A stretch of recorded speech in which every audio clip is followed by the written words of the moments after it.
Day 3 pa rin guys ng pagpapanggap. Patuloy lang tayo magpanggap guys. Kaya tara, jogging, walking tayo para sa preparation natin sa hiking and trekking. Gee! Whew! Parang feeling ko mas tumagal ako ngayon.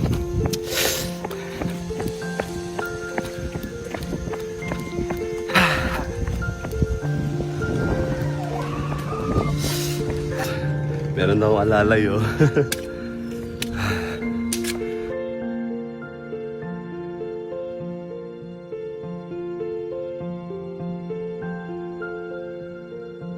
And parang 1 hour na lang yung from Pinagtungulan to Tagbakin. Kaya lang, parang tatagal ako dito sa Tagbakin to Pinagtungulan. Paahon tayo guys. Sige, tara. G. Guys, try natin yung paglakad. Di ba? Usually pataas. Try nga natin yung paikot pa side. Yan. Kung hindi siya masakit. Parang hindi siya masakit guys kapag paikot-ikot.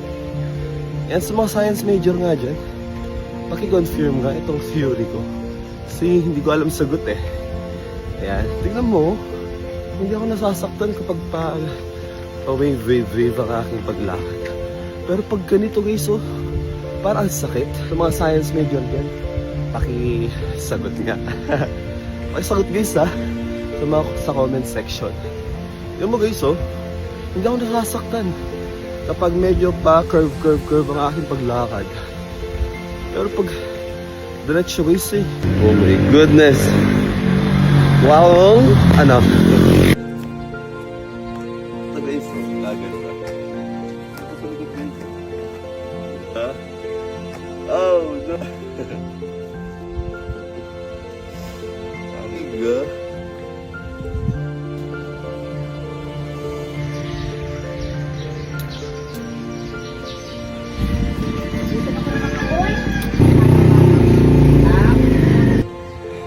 Gawin natin siya ang pods. Oh, diga? Kagaling. Flower number 2.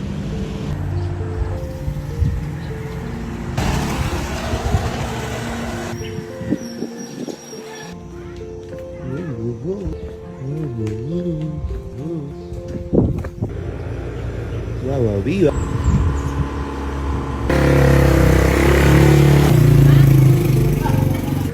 Nice, wow.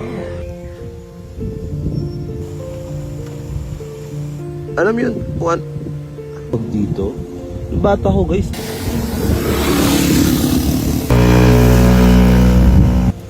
Ganun talaga guys oh.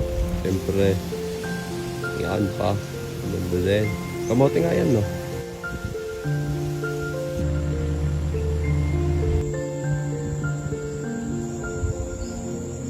Welcome to Pinagtungulan. Yan guys.